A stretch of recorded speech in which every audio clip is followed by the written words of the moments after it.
Bun găsit! Nu cred că mai este nicio noutate. Stresul este la originea multor afecțiuni, inclusiv a celor care țin de sănătatea orală. Un simptom al stresului este scrâșnitul dinților în timpul somnului, dar și încleștarea danturii în starea de veche. Pe lângă simptome au efecte negative asupra calității somnului și asupra relațiilor interumane în starea de veche. Stresul va activa anumite mecanisme biologice în interiorul organismului uman, mecanisme care vor duce la descărcarea de hormoni de stres, cum ar fi cortizolul, de exemplu. Cortizolul va diminua capacitatea organismului de a răspunde la infecțiile dentare și în timp pacientul poate să prezinte mai multe patologii, cum ar fi ulcerații dentare, afte bucale.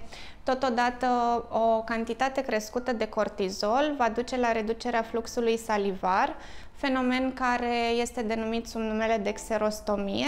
Pacientul se prezintă la stomatolog și spune că simte o uscăciune a gurii, poate chiar asociată cu un fenomen de arsură, toate datorate acestui flux salivar scăzut. Din punctul meu de vedere, cea mai strânsă legătură dintre stres și afecțiunile cavității orale se rezumă la acea patologie denumită bruxism, adică scrâșnirea dinților.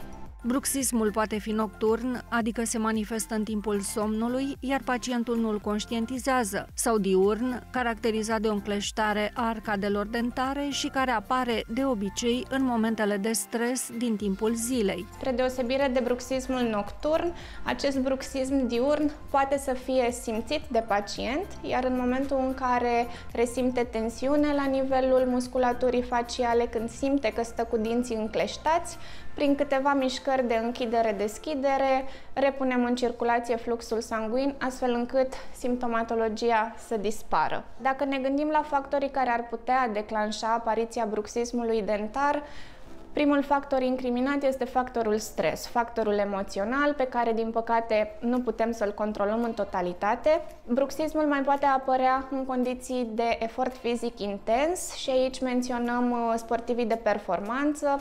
Știm că există și anumite sporturi în care aceștia poartă gutiere.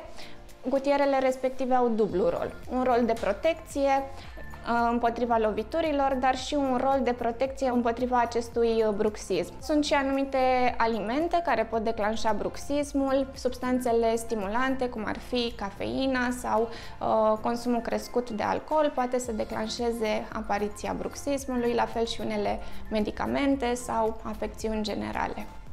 Din punctul de vedere al vârstei la care apar simptomele de bruxism, incidența cea mai mare este observată la tineri și la adulți. Aici discutăm de bruxismul patologic pe care nu îl putem controla. În schimb, este prezent acest bruxism și la copii, dar este doar o trecere între dentiția temporară și dentiția permanentă și nu putem să-l încadrăm la o patologie. Este cumva fiziologic până când dinții vor erupe, dinții de lungă durată vor erupe. Este normal să apară. Cel mai îngrijorător este faptul că a crescut incidența. Citeam niște studii de curând și în moment populația globului este afectată aproape în proporție de 30% de bruxism și cifra este în continuă creștere.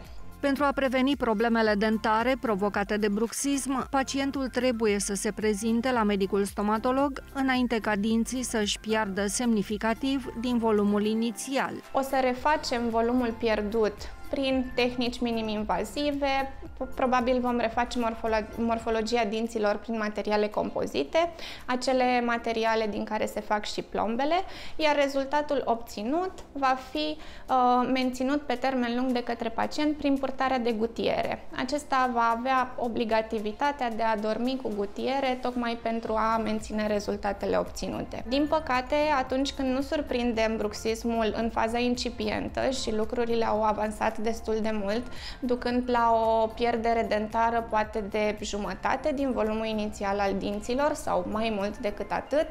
Discutăm deja de tratamente invazive, de reabilitări orale complete, care, din acest punct de vedere, ajung și la costuri destul de mari și au un impact semnificativ în viața pacienților, pentru că aceste reabilitări înseamnă să acoperim fiecare dinte cu coroană sau cu fațetă dentară, astfel încât putem să îi redăm morfologia pierdută, funcționalitatea și estetica. Partea estetică este importantă, deoarece un pacient care pierde mai mult de jumătate din volumul dinților reprezintă un profil facial modificat.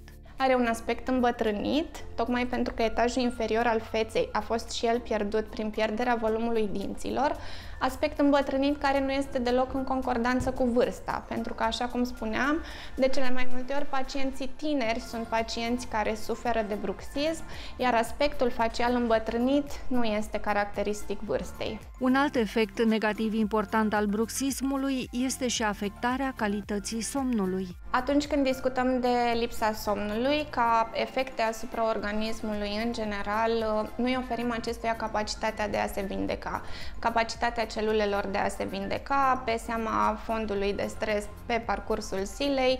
Un somn insuficient cu siguranță nu o să-i ofere organismului această capacitate de vindecare, care cel mai probabil pe zilele următoare sau săptămâni, luni, în funcție de cât de major este acest impact al lipsei somnului în viața pacientului, poate să ducă la deprinderea de obiceiuri vicioase, de exemplu.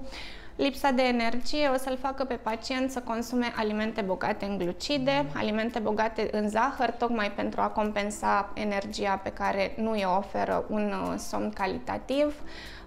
De asemenea, poate apela la substanțe stimulante, cum ar fi cofeina, tocmai ca să compenseze lipsa de energie, toate acestea având impact asupra vieții lui, atât viață personală cât și viață familială, la serviciu. Un pacient care este obosit, un pacient anxios, cu siguranță va acorda o importanță mai redusă igienei orale și atunci acest aspect ar putea duce și la apariția problemelor dentare.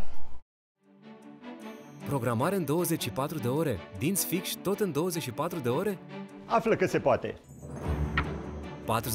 43.000 de implanturi reușite sunt dovada că e posibil să faci și repede și bine. Descoperă protocolul Dr. Leahu. Fă-ți acum programare și hai să vorbim despre ce se poate cu adevărat.